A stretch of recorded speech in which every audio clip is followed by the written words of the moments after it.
V3 news లక్ష్యం సమాజహితం. నేను Emilia. ముందుగా హెడ్లైన్స్ చూద్దాం. ఎన్నికల ప్రక్రియ పట్ల ప్రజలకు రాజకీయ పార్టీలకు విశ్వాసం కల్పించాలి. కనీసం 50% వీవీప్యాట్లను లెక్కించాల్సిందేనని 23 భాజపాయేతర పక్షాలు డిమాండ్. దేశాన్ని ముక్కలు చేద్దామని చూస్తున్నారు. కాశ్మీర్ ఎన్నికల ప్రచారంలో అబ్దుల్లాలు ముఫ్తీలపై మండిపడ్డ ప్రధాని మోదీ.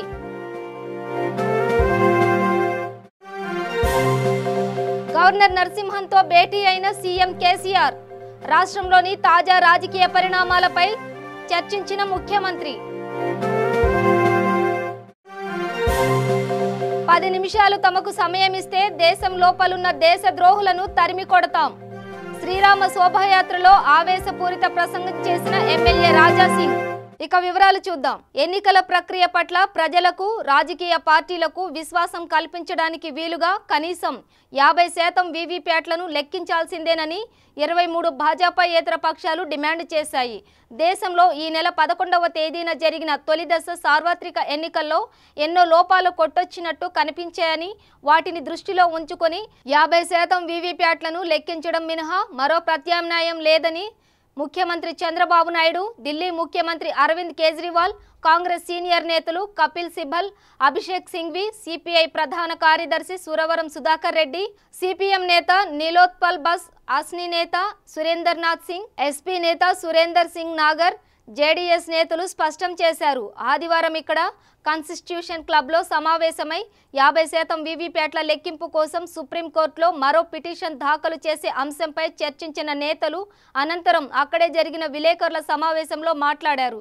ఎన్నికల దృష్ట్యా ఈ సమావేశానికి కొన్ని పార్టీల నేతలే హాజరైనప్పటికీ తమ డిమాండ్కు మొత్తం 23 పార్టీలు మద్దతిస్తున్నట్టు చంద్రబాబు ప్రకటించారు.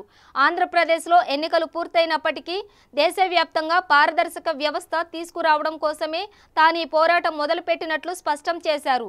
ఎన్నికల వ్యవస్థలో సంపూర్ణ పారదర్శకత సాధించే వరకు పోరాడతామని తెలిపారు. 9,000 కోట్లు ఖర్చు పెట్టి వీవీప్యాట్లను ఏర్పాటు చేసినప్పుడు వాటిని లెక్కించకపోతే ఉండి ఏం లాభమని ప్రశ్నించారు.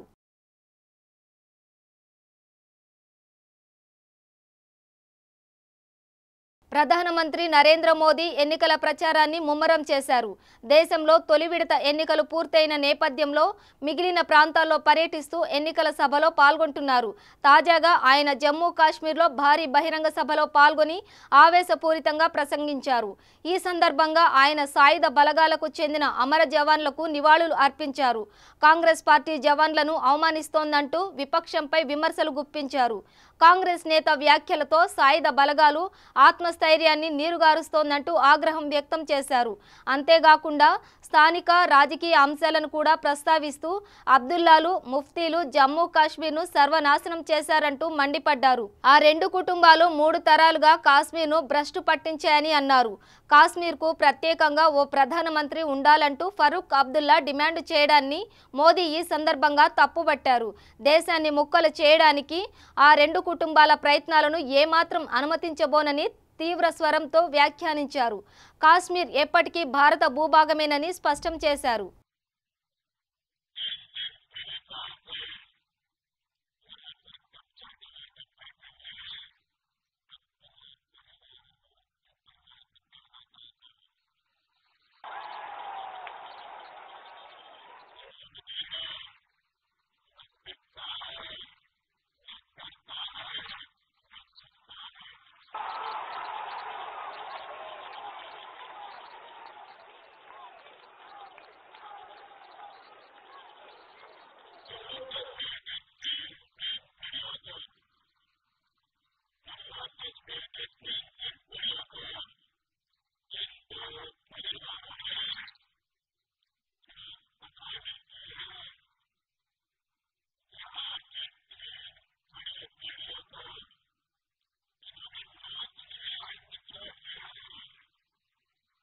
ముఖ్యమంత్రి కేసీఆర్ నేడు రాజ్భవన్లో గవర్నర్ నరసింహన్తో భేటీ అయ్యారు.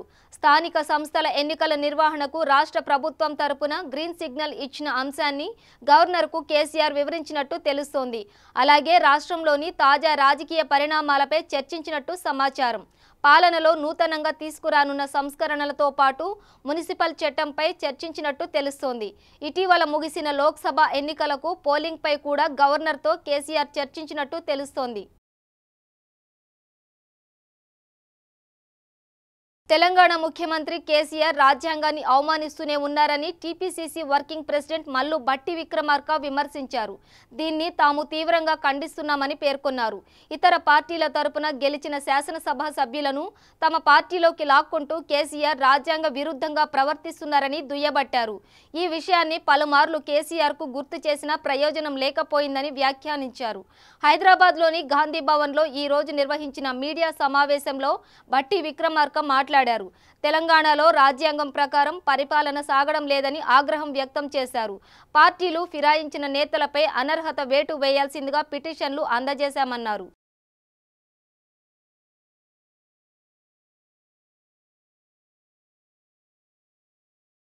సీఎం కేసీఆర్కు ఒక ఆఫర్ ఇస్తున్నా, నేను తెరాసలో చేరడానికి సిద్ధం. అయితే అయోధ్యలో రామమందిరం నిర్మాణం కోసం, గోవులను రక్షించేందుకు, మత మార్పిడులకు వ్యతిరేకంగా మేం చేస్తున్న ఉద్యమంలో మీరు కలిసి వస్తారా అని గోషామహల్ ఎమ్మెల్యే రాజాసింగ్ ప్రశ్నించారు. 10 నిమిషాల నుంచి 20 నిమిషాల పాటు తమకు సమయం ఇస్తే దేశం లోపలున్న దేశద్రోహులను తరిమి కొడతామన్నారు. అయోధ్యలో భవ్య మందిర నిర్మాణం, అఖండ హిందూ రాష్ట్ర స్థాపనకు ప్రతి హిందువు కంకణబద్ధుడు కావాలని పిలుపునిచ్చారు. అయోధ్యలో పూర్తయిన తర్వాత కాశీ, మధురలోనూ మందిరాలను నిర్మిస్తామని స్పష్టం చేశారు. ఆదివారం హైదరాబాద్లో శ్రీరామ శోభాయాత్ర నిర్వహించిన అనంతరం సుల్తాన్ బజార్లోని హనుమాన్ వ్యాయామశాల దగ్గర జరిగిన బహిరంగ సభలో రాజాసింగ్ మాట్లాడారు. నేడు దేశంలో జై శ్రీరామ్ అనడం కూడా మతపరమైనదిగా మారిందని ఆవేదన వ్యక్తం చేశారు. భారత మాతకి జై, వందే మాతరం అనడానికి సిగ్గుపడే వారికి దేశంలో ఉండే అర్హత లేదన్నారు. కామారెడ్డి జిల్లా మున్సిపల్ కార్యాలయంలో డాక్టర్ బిఆర్ అంబేద్కర్ 128వ జయంతి సందర్భంగా ముఖ్య అతిథిగా జిల్లా కలెక్టర్ సత్యనారాయణ, ఎస్పీ శ్వేతారెడ్డి హాజరై అంబేద్కర్ విగ్రహానికి పూలమాల వేసి నివాళులర్పించారు. ఈ కార్యక్రమంలో అంబేద్కర్ జిల్లా అధ్యక్షులు ఆకుల బాబు, పుట్ట మల్లికార్జున్, కొత్తపల్లి మల్లన్న, డాక్టర్ రమేష్ బాబు, ఎంఆర్పీఎస్ జాతీయ కార్యదర్శి బలరాం, ఖ్యాతం సిద్దిరాములు, అంబేద్కర్ సంఘం నాయకులు, కార్యకర్తలు, బీసీ సంఘం నాయకులు, కార్యకర్తలు పాల్గొన్నారు. సభను ఉద్దేశించి జిల్లా కలెక్టర్ సత్యనారాయణ మాట్లాడుతూ, మా దేశ రాజ్యాంగం రచించిన గొప్ప వ్యక్తి డాక్టర్ బిఆర్ అంబేద్కర్ అన్నారు. అలాంటి గొప్ప వ్యక్తి డాక్టర్ బిఆర్ అంబేద్కర్ అన్నారు. అలాంటి వ్యక్తి మన దేశంలో పుట్టడం ఎంతో సంతోషంగా ఉంది అన్నారు. ఇప్పటికీ కూడా డాక్టర్ బిఆర్ అంబేద్కర్ చెప్పిన ప్రకారమే జరుగుతుందన్నారు. ఆ స్పేస్ని ఎక్స్పాండ్ చేసుకోవాలి.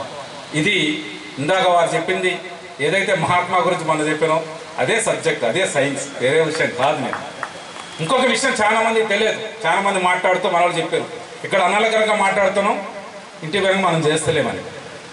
అది పాయింట్ ఏంటంటే that is a clash between your sub conscious mind and conscious mind. ఎప్పుడైతే ఈ క్లాష్ ఉంటుందో ఫస్ట్ ఇబ్బంది పడేది, సఫర్ అయ్యేది ఆ వ్యక్తే.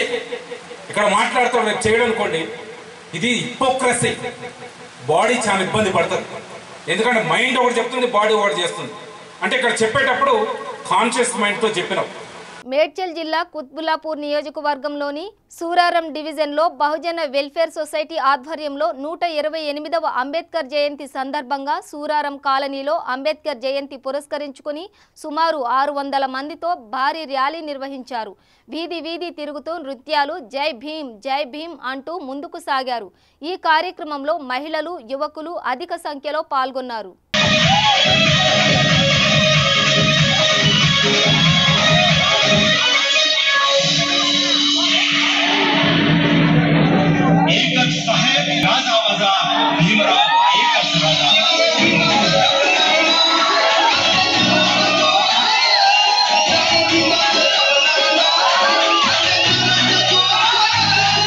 దళిత జర్నలిస్టుల ఫోరం ఆధ్వర్యంలో చండూరు పట్టణంలో బాబాసాహెబ్ అంబేద్కర్ 128వ జయంత్యోత్సవాలు ఘనంగా నిర్వహించారు. అంబేద్కర్ జయంతి సందర్భంగా చండూరు పట్టణం కేంద్రంలో ఎంపీపీ తోకల వెంకన్న అంబేద్కర్ కి పూలమాల వేసి నివాళులర్పించారు.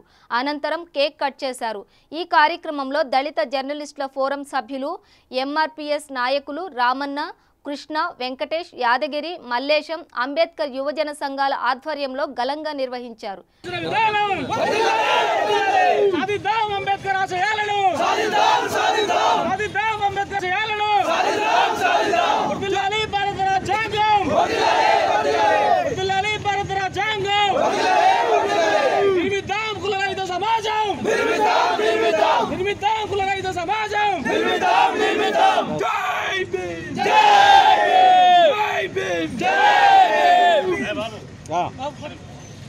బులెటిన్లో బ్రేక్ తీసుకుందాం. శ్రీ గాయత్రీదేవి జ్యోతిషాలయం, దిల్సుఖ్ నగర్.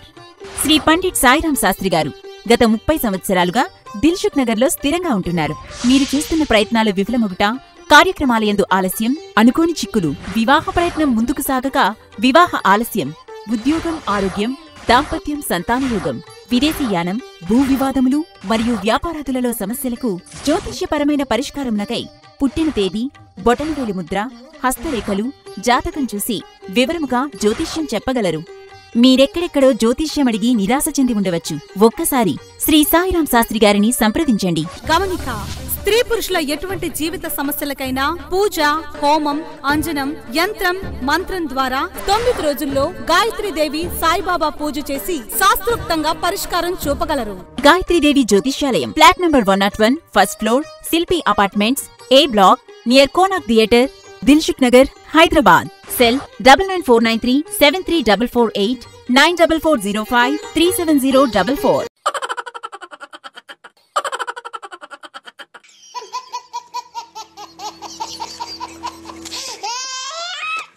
గిలిగిలిగా ప్రతిరోజు ఉదయం 11 గంటలకు, తిరిగి రాత్రి 9:30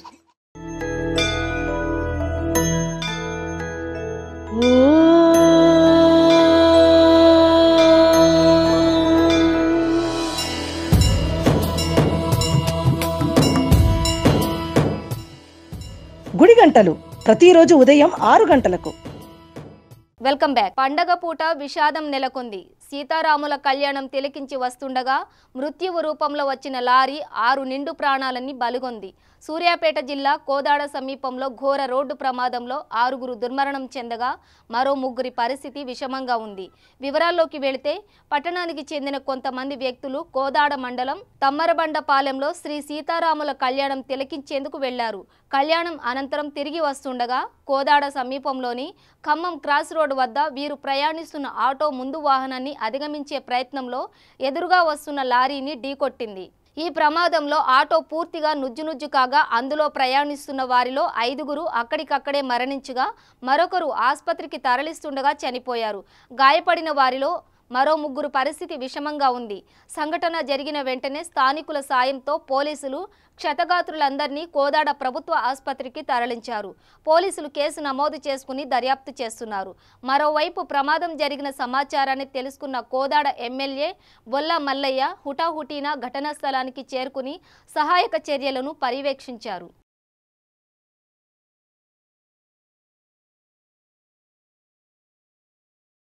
దేశీయ దిగ్గజ ఐటీ సంస్థ టాటా కన్సల్టెన్సీ సర్వీసెస్ ఈ ఏడాది రాజకీయ పార్టీలకు కళ్ళు చెదిరే విరాళం ఇచ్చింది. 2013లో టాటా ట్రస్ట్ ఆధ్వర్యంలో ప్రోగ్రెసివ్ ఎలక్టోరల్ ట్రస్ట్ ఏర్పాటైంది. ఈ సంస్థ జనవరి, మార్చి త్రైమాసికంలో 220 కోట్లను ఎలక్టోరల్ ట్రస్ట్కు విరాళంగా అందించింది. ఇంతటి భారీ విరాళాన్ని టీసీఎస్ అందించడం ఇదే తొలిసారి. అయితే ఇంత మొత్తాన్ని ఏ రాజకీయ పార్టీలకు అందించిందనే విషయంలో మాత్రం స్పష్టత లేదు. గత ఆర్థిక సంవత్సరం చివరి త్రైమాసికం ఫలితాలను శుక్రవారం టీసీఎస్ వెల్లడించింది. 220 కోట్లను ఎలక్టోరల్ ట్రస్టుకు ఇచ్చిన విషయాన్ని టీసీఎస్ ఆదాయ వ్యయాల్లో ఇతర ఖర్చుల కింద వెల్లడించింది.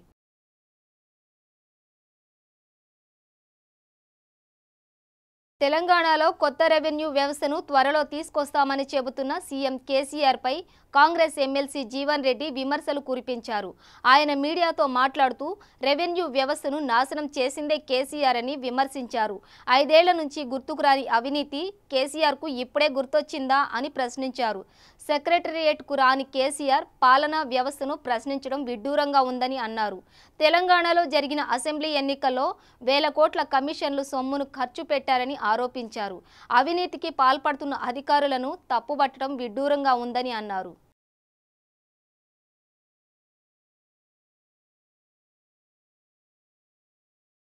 తెలంగాణలో రెవెన్యూ వ్యవస్థను కేసీఆర్ నాశనం చేశారంటూ విపక్షాలు దుమ్మెత్తిపోస్తున్న సంగతి తెలిసిందే. ఈ నేపథ్యంలో తెలంగాణ రెవెన్యూ ఉద్యోగులు ప్రముఖ ఆధ్యాత్మికవేత్త చినజీఆర్ స్వామిని కలిసి తమ గోడు వెళ్లబోసుకోవటం ఆశ్చర్యం కలిగిస్తోంది. రెవెన్యూ శాఖ విలీనం ప్రతిపాదన విరమించుకోవాలని, రద్దు ఆలోచన చేయొద్దని ఉద్యోగులు డిమాండ్ చేస్తున్నారు. ఈ క్రమంలో చినజీఆర్ను కలిసిన రెవెన్యూ ఉద్యోగ సంఘాల ప్రతినిధులు తమను ఎలాగైనా కాపాడాలని కోరారు. సీఎం కేసీఆర్ను కలిసి తమ ఆవేదన వెళ్లబుచ్చుకుందామనుకుంటే అనుమతి లభించడం లేదని వాపోయారు. గత కొన్ని రోజులుగా రెవెన్యూ శాఖ రద్దుపై ముఖ్యమంత్రి మాట్లాడుతున్న మాటలు తమకు ఆందోళన కలిగిస్తున్నాయని వీఆర్ఓల సంఘ ప్రతినిధులు తెలిపారు. రెవెన్యూ శాఖను రద్దు చేయడం కంటే మార్పులు చేస్తే బాగుంటుందని అన్నారు. తెలంగాణ రెవెన్యూ శాఖకు 200 ఏళ్ల చరిత్ర ఉందని, ఇప్పుడు రద్దు చేయడం సరికాదని పేర్కొన్నారు. కేసీఆర్ను కలవడానికి విఫలయత్నాలు చేశామని, అందుకే తమను ఆదుకుంటారన్న ఉద్దేశంతో చినజీఆర్ స్వామిని కలిశామని రెవెన్యూ సంఘాల ప్రతినిధులు వెల్లడించారు.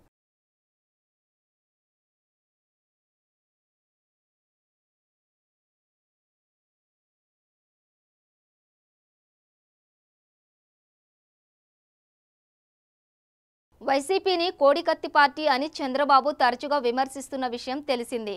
ఈ వ్యాఖ్యలపై తెలంగాణ మంత్రి తలసాని శ్రీనివాస్ యాదవ్ ఘాటుగా స్పందించారు. హైదరాబాద్లో ఏర్పాటు చేసిన విలేకరుల సమావేశంలో ఆయన మాట్లాడుతూ ఆ కోడికత్తి తెగితే ఎట్లా ఉంటుందో చంద్రబాబుకు తెలుస్తుందని అన్నారు. చంద్రబాబు తన ఇష్టమొచ్చినట్లు మాట్లాడడం కరెక్ట్ కాదని అన్నారు. చంద్రబాబు వ్యాఖ్యల కారణంగా ఆ పార్టీలో గెలిచే అభ్యర్థులు కూడా ఓటమి పాలు కావడం ఖాయమని అభిప్రాయపడ్డారు. ఎన్నికల ప్రచారంలో మనం ఇంతవరకు ఏం చేశామో, ఏం చేయబోతున్నామో చెప్పాలి తప్ప ఆ విషయాన్ని పక్కన పెట్టి నరేంద్ర మోదీ కేసీఆర్పై విమర్శలు, ఆరోపణలు చేశారని, వైఎస్ వివేక హత్యను రాజకీయం చేస్తూ మాట్లాడారని ఎద్దేవా చేశారు. తెలంగాణ మంత్రి తలసాని శ్రీనివాస్ యాదవ్పై టీడీపీ నేత పుట్టా సుధాకర్ యాదవ్ తీవ్రస్థాయిలో ఫైర్ అయ్యారు. ఆయన మీడియాతో మాట్లాడుతూ బీసీల వంచనకు వైఎస్ కుటుంబం కేర్ ఆఫ్ అడ్రస్ అని, వారికి అన్యాయం చేసిన వైఎస్ కుటుంబం గురించి తలసాని ఎందుకు నోరు మెదపట్లేదని ప్రశ్నించారు. బీసీల వంచనకు వైఎస్ కుటుంబం కేర్ ఆఫ్ అడ్రస్ అని ఆయన ఎద్దేవా చేశారు. తెలంగాణలో అడుగడుగున బీసీలకు అన్యాయం జరుగుతున్నా మాట్లాడకుండా కేసీఆర్ వద్ద మార్కులు కొట్టేయడం కోసం జగన్ను తలసాని వెనకేసుకొస్తున్నారని పుట్టా విమర్శించారు. ఓటు బ్యాంకుగా వాడుకోవడమే తప్ప కేసీఆర్ ఏనాడు బీసీలకు అండగా నిలవలేదన్నారు. బీసీలే టీడీపీకి పునాది అని పుట్టా పేర్కొన్నారు. వైసీపీకి అధికార ప్రతినిధులు లేరని, మీరు అధికార ప్రతినిధులుగా వ్యవహరిస్తున్నారా అంటూ నిలదీశారు.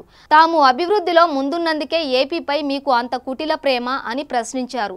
మీకు మీ నాయకుడు కేసీఆర్కు అభివృద్ధిలో చంద్రబాబే కనిపిస్తున్నాడంటూ పుట్టా ధ్వజమెత్తారు. 100 మంది కేసీఆర్లు వచ్చినా కూడా చంద్రబాబును ఎదుర్కోవడం కష్టమని మీకు కూడా తెలుసంటూ తలసానిపై ఆగ్రహం వ్యక్తం చేశారు. శ్రీరామనవమిని పురస్కరించుకొని కామారెడ్డి జిల్లా కేంద్రంలో శ్రీరాముని భారీ విగ్రహంతో శోభాయాత్ర ఘనంగా నిర్వహించారు.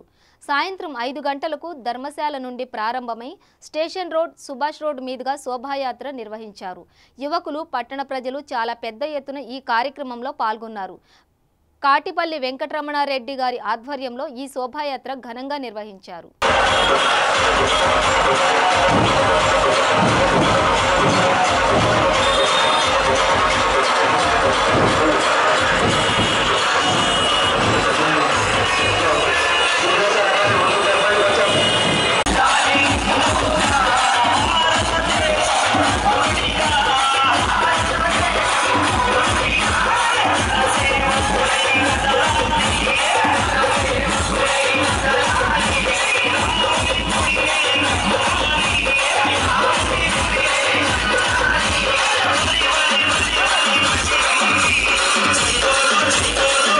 రాష్ట్రంలో సోమ, మంగళవారాల్లో వడగాల్పుల తీవ్రత పెరగనుంది. ముఖ్యంగా రాయలసీమ, దక్షిణ కోస్తా జిల్లాల్లో తీవ్రత అధికంగా ఉంటుందని వాతావరణ విభాగం, విపత్తు నిర్వహణ సంస్థలు ఆదివారం తెలిపాయి.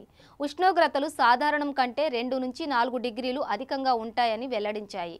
శనివారం కడపలో 44 డిగ్రీల గరిష్ట ఉష్ణోగ్రత నమోదైన విషయం తెలిసిందే. కడపతో పాటు అనంతపురం, కర్నూలు జిల్లాల్లో సోమ, మంగళవారాల్లో 43 నుంచి 44 డిగ్రీల ఉష్ణోగ్రతలు నమోదయ్యే అవకాశం ఉంది. ఈ నెల 17 వరకు రాష్ట్రంలో ఉష్ణోగ్రతలు అధికంగా ఉండే అవకాశం ఉంది. వడదెబ్బ, ఉష్ణతాపానికి గురి కాకుండా ప్రజల్లో అవగాహన కల్పించే చర్యలు చేపట్టాలి అని విపత్తు నిర్వహణ సంస్థ జిల్లాల అధికారులకు సూచించింది. ఇదే సమయంలో ఉత్తర కోస్తా రాయలసీమలో అక్కడక్కడ ఉరుములు, మెరుపులు, ఈదురుగాలులతో తేలికపాటి నుంచి ఒక మోస్తారు వర్షాలు పడవచ్చని తెలిసింది.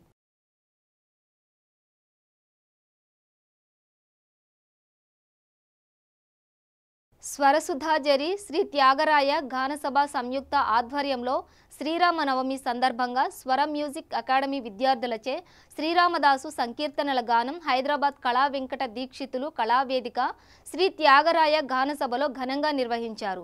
ఈ కార్యక్రమానికి ముఖ్య అతిథిగా తెలంగాణ ప్రభుత్వ ప్రతినిధి న్యూఢిల్లీ వేణుగోపాలాచారి హాజరైనారు. విద్యార్థులు ఆలపించిన సంకీర్తనలు ఆహుతులను అలరించాయి. ఈ కార్యక్రమాన్ని ఎస్పీ పద్మశ్రీ నిర్వహించగా పలువురు ప్రముఖులతో పాటు సంగీత ప్రియులు హాజరైనారు.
కీర్తనలు, ఆయన కీర్తనల ద్వారా ప్రపంచవ్యాప్తంగా రామనామం స్మరింపే శ్రీ రామదాస్ గారి సంకీర్తన గానం మరి శ్రీమతి ఎస్పీ పద్మశ్రీ గారి నిర్వహణలో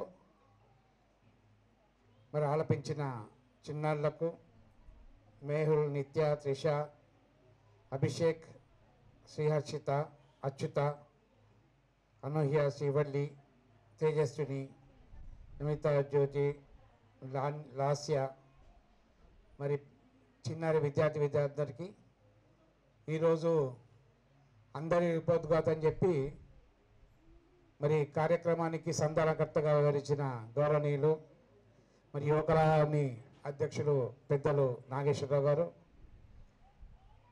ప్రముఖులు మరి ఇటువంటి కార్యక్రమాల పట్ల సమాజంలో మరింత అవగాహన పెంపొందించాలనే ఉద్దేశంతో ఏ కార్యక్రమైనా తన సొంత కార్యక్రమాలు వదిలిపెట్టి కార్యక్రమం ప్రోత్సహిస్తున్న మిత్రులు లైన్ డాక్టర్ చిల్లా రాజశేఖర రెడ్డి గారు, మా కళాపత్రిక సంపాదకులు మరి మహమ్మద్ రఫీ గారు, అదేవిధంగా ఆరాధన కల్చరల్ అసోసియేషన్ అధ్యక్షులు గౌరవనీయులు లోకం కృష్ణయ్య గారు, మరి ఈరోజు ఈ కార్యక్రమం చేసిన గౌరవనీయురాలు రాజలక్ష్మి గారు, మమ్మల్ని అందరినీ ఆహ్వానించిన రమణాచారి గారు, ఈరోజు మరి మీ ముందరం మాట్లాడుతున్నాం త్యాగరాయ గానసభలో అంటే దానికి కారణం ఈరోజు ప్రపంచంలో బహుశా నాకు తెలిసినంత వరకు మన దేశంలో కానీ ప్రపంచంలో కానీ ఎవ్వరు కూడా అంటే ఒక ప్రోగ్రాంకు కన్సెషన్ ఇస్తారు, 2 ప్రోగ్రాం కన్సెషన్ ఇస్తారు, కానీ ఈ సాంస్కృతిక కళాపీఠాలను అదేవిధంగా సాంస్కృతిక కళా రంగాన్ని ప్రభుత్వం కన్నా ఎక్కువగా ప్రోత్సహిస్తున్న మిత్రులు మా బులెటిన్ ముగించే ముందు హెడ్లైన్స్ మరోసారి. ఎన్నికల ప్రక్రియ పట్ల ప్రజలకు రాజకీయ పార్టీలకు విశ్వాసం కల్పించాలి. కనీసం 50% వీవీప్యాట్లను లెక్కించాల్సిందేనని 23 భాజపాయేతర పక్షాలు డిమాండ్. దేశాన్ని ముక్కలు చేద్దామని చూస్తున్నారు. కాశ్మీర్ ఎన్నికల ప్రచారంలో అబ్దుల్లాలు ముఫ్తీలపై మండిపడ్డ ప్రధాని మోదీ.